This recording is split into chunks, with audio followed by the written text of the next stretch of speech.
My mom let her abusive boyfriend ruin our childhood and lost custody because of it. Now 5 years later, she wants us to do family therapy together so we can heal and be a family again. Posted by you/Pure Clown Energy. Hello all, I, 23F, am in a bit of a pickle, and currently, the majority of my family is against me. My mother, 41F, has 6 kids in total, myself, my sisters, 22F, 19F, 17F, 16F, and my brother, 23M. Growing up was pretty much hell for all of us. My mother never had a good track record of picking good men, and many times, my siblings and I witnessed her boyfriends beating or berating her. Her second boyfriend would often hit us when we were younger as well. There's a lot more to it, but then this post would be very long. However, about 5 years ago, my mother lost custody of my 3 younger sisters due to SA from her most recent ex-boyfriend.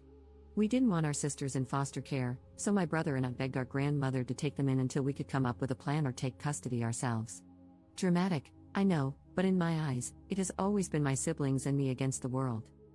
My grandmother, the saint she is, took my sisters in and told my brother and me not to worry about getting custody because we should be focusing on our lives in college. While we were hesitant at first, we decided to head off to college to build up some stability. I ended up dropping out of college because I couldn't afford the tuition, but my brother graduated last year. My sisters have been happy living with my grandmother, and she loves having them around. She always says she gets to see her grandbabies every day, and it's a blessing.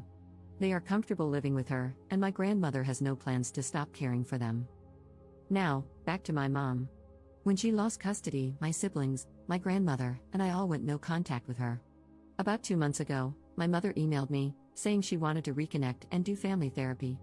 At first, I didn't mention it to my siblings because, in a sense, I felt like I was protecting them.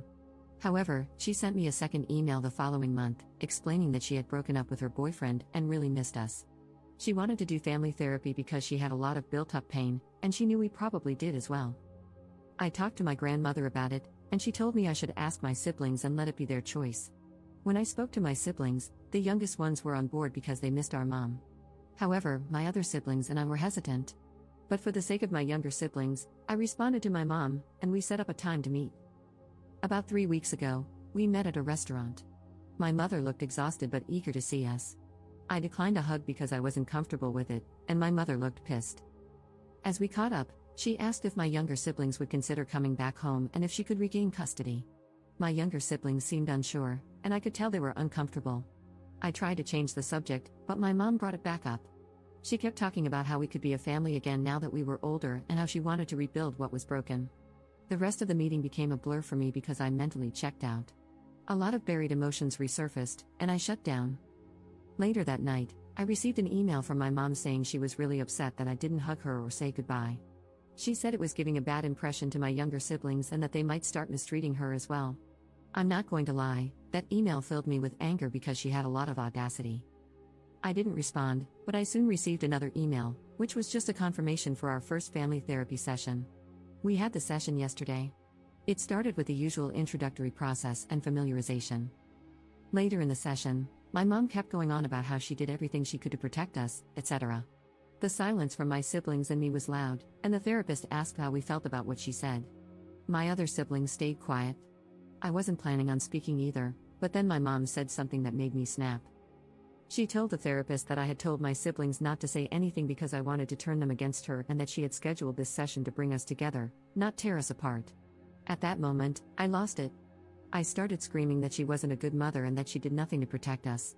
She constantly vented to me about her relationships and problems, which led me to internalize her issues as my own.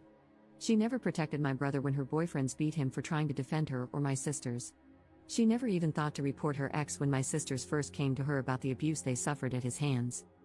I went off about a lot of other things, but by that point, she was bawling, and so were my siblings.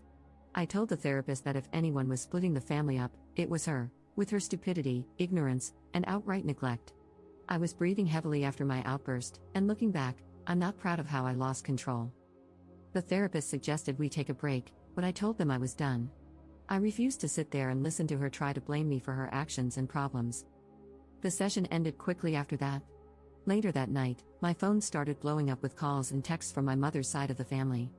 They berated me, saying I was a horrible person for hurting my mother and making her feel terrible. They ranted about how she was trying to turn over a new leaf and rebuild a relationship with us. After all the calls and texts, I've been feeling like a crappy person for what I said to my mom. So, honestly, am I the jerk here? Up in the comments. I honestly don't even know where to begin. I'm crying because the support has been extremely overwhelming, and for once, I feel heard and seen, outside of my grandmother, of course. I truly appreciate the support. I have tried to read all the comments, but they keep rolling in. Again, thank you guys so much.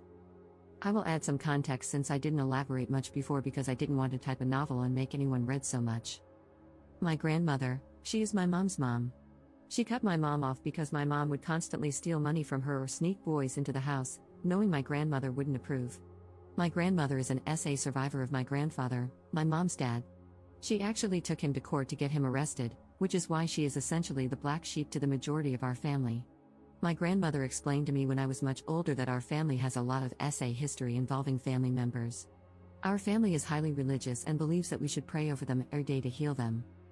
Why I felt awful, my mother is also a victim of abuse, and I felt like a hypocrite for calling her out and saying what I did, as if I wasn't taking her abuse into account. However, as many of you have mentioned, even as a victim, she still allowed the abuse to happen. I think reading that is what made me start crying. My siblings and I never got counseling because we just thought it was our fault that we experienced the abuse. In our past conversations, we often try to carry the burden of not protecting our mom more.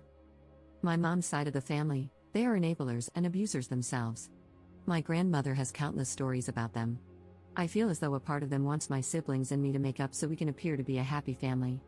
They have a serious issue with appearances. My siblings, my brother is the real star of the show, honestly. Before we even made it to the first session, he told my youngest sister that our mom would probably say a lot of things, but if she wasn't ready to talk or if she wanted solo therapy, he would pay for it in full. After the session, she decided to go for it because she has a lot of complicated feelings about our mom. My other sisters are still emotionally distraught. They thanked me for speaking the truth and saying what needed to be said. They said they couldn't say anything because they didn't know how to word it. Like me, they didn't want to be cruel. I truly appreciate all of the comments and the reassurance. I sent my grandmother the post, and she said all of you guys are rock stars and that the majority of you are right, that my mother is a C&T. If you guys have any more questions, please feel free to ask. This has been a huge step for me in getting my own therapy because I let a lot of this build up over the years. My tangent to my mom went on for a few minutes before I had to stop because I was so pissed. Update 1 day later. Hey all, update for those who wanted it. Also, heavy abuse trigger warning because I will get emotional and vent a bit later on in this update. If you are a childhood abuse survivor, I wouldn't recommend reading past this since it could possibly be triggering. My siblings and I have decided to go no contact with our mother for good. It was a hard conversation this morning, and I felt like a jerk again. I felt like my outburst persuaded them to make that decision so I wouldn't be upset with them. Yet they reassured me throughout the whole conversation that they didn't like that she didn't even apologize, even when she had the opportunity to. My siblings and I are still struggling with the fact that she won't change, and she probably never will. The driving force for it was the email I got from my mother at 4 a.m. today. I copied and pasted it here. Dear Juju, my nickname when I was younger, I am truly hurt and devastated that you went public with a private matter.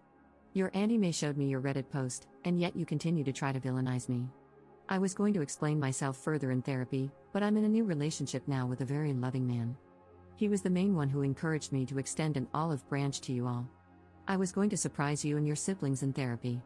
However, you ruined it. I stayed my distance from you all because, after losing your sisters, it made me realize I couldn't even look at myself in the mirror anymore. It made me realize how much of a worthless piece of crap I was. You calling me a worthless WHRE of a mother was uncalled for. In those relationships, I couldn't just simply walk away. Where would I have gone? What about you guys? Do you not think it ate me up inside every time you cried? Every time I did try to protect you guys, only to get the crap beaten out of me? Being knocked out cold and not knowing if you were safe or not? Did any of that not matter to you? I'm trying to redeem myself while also being a victim, and you simply can't get your own head out of your rear. You bitch and complain about your pain, not realizing I was a victim too, Juju. We all were. I hate to sound harsh, but you're an adult and can hear these things now.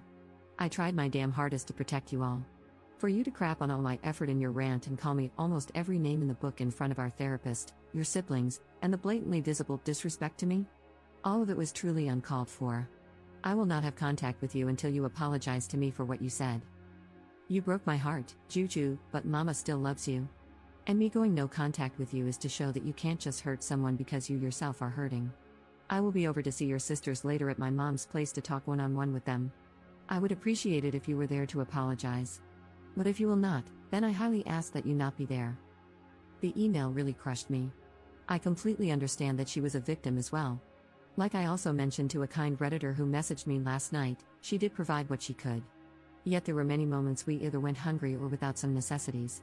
One of my most embarrassing moments was asking strangers on the street for money so my sisters and I could get pads and tampons. My mom's third boyfriend threw ours out because he didn't believe in periods.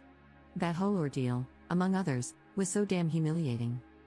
I got a mixture of anger and sadness when she said she tried her hardest to protect us.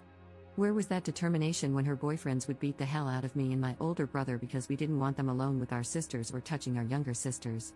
Where was she when she heard me getting essayed in the room right next to her and heard me screaming for her? It's just an overwhelming sorrow because, in her eyes, she did her best. But in my eyes, she did absolutely nothing, and I told her as much, and then some, in our session. Like many of you pointed out, she may have been a victim, but she did nothing to protect us. I have to sit with that for the rest of my life? My siblings have to deal with that for the rest of their lives. I have to work through all the damage she caused while she gets to play hero and have her redemption arc? I'm done with her, and I'm happy to know the feeling is mutual according to her. She did call my grandmother this morning during breakfast and demanded that she let her see her kids. My grandmother told her that she could try, but she wasn't coming past the gate unless my sisters wanted her to. My grandmother put her phone on speaker and asked my sisters if they wanted to see her. My youngest sister actually responded this time and said no. And not for a very long time, at the minimum. My mom tried to scream at my grandmother, but I could hear her voice cracking from trying not to cry on the phone. My grandmother told her she could go F herself, not to call her again. After that, the conversation about no contact went into overdrive. My siblings have their own memories of her to account for. They aren't comfortable with me sharing them, so I really just shared mine and a bit of my brother's. It's all just so surreal to me. I thought that maybe she was actually okay with being alone, but here she is, not being truthful about when she broke up with her most recent ex. I didn't ask because I don't even care anymore. Yet she's already in a new relationship? It's hard to grasp that my mother just can't be alone. I even feel disgusting calling her my mother because it stings to know that she never really was a mother. Not to me or my siblings. For my family members who have been messaging me, I just blocked them on every social media platform. They stopped trying to call me since I set up my phone with an app to reject all calls from unknown numbers that aren't in my contacts. As for my mom, I copied and posted my response here. Victoria, since you are no longer my mother, I have no need for formality. You make me absolutely sick to my stomach. You know the pain you caused me and my siblings. You know you didn't do crap. You know that you never even had a grain of maternal instinct. If you did, you never would have allowed us to get hurt. I know you can't sleep at night with those thoughts running around in your head. I hope for the rest of your life, it eats you up inside. Your new boy toy will be the only thing by your side when you're frail and almost dust. I'm done allowing you to hurt not only me but my brother and sisters as well. You have no right to try to prance your happy, fake face into our lives now that you see we are doing well without you. It hurts, doesn't it? To know that even through all the BS, we are 10 times better people than you could ever imagine in your twisted little head. You don't have to worry about me contacting you. I will have nothing to do with you. Even after your death, I will have no connection and, hopefully, no memories of you. You may still be alive and breathing, but to me, you are a shallow corpse of a stranger, and I intend to keep it that way.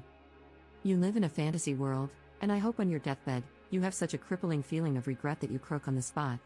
Don't ever contact me or my siblings again. My brother wants you to know he'll spit on your grave if he ever finds out you died, so sleep well with that, you effing beach. I'm not too proud of my response, but at this point, she is dead to me. She should have been a long time ago, but it felt so good to get that pain from the most internal part of my chest. I'm pretty sure she won't put up a fight since my words hurt her so much. If she does and her antics are crazy enough, I'll update again. However, for now, I'm taking a well-deserved break and signing myself up for therapy. I realize I have a lot of anger and resentment built up that I need to work through correctly and positively. Thank you all for the support and kind messages. I will be posting some of them on a vision board to help me through therapy. Thank you, Reddit, so much for being here in a time of need for a stranger. Love you all.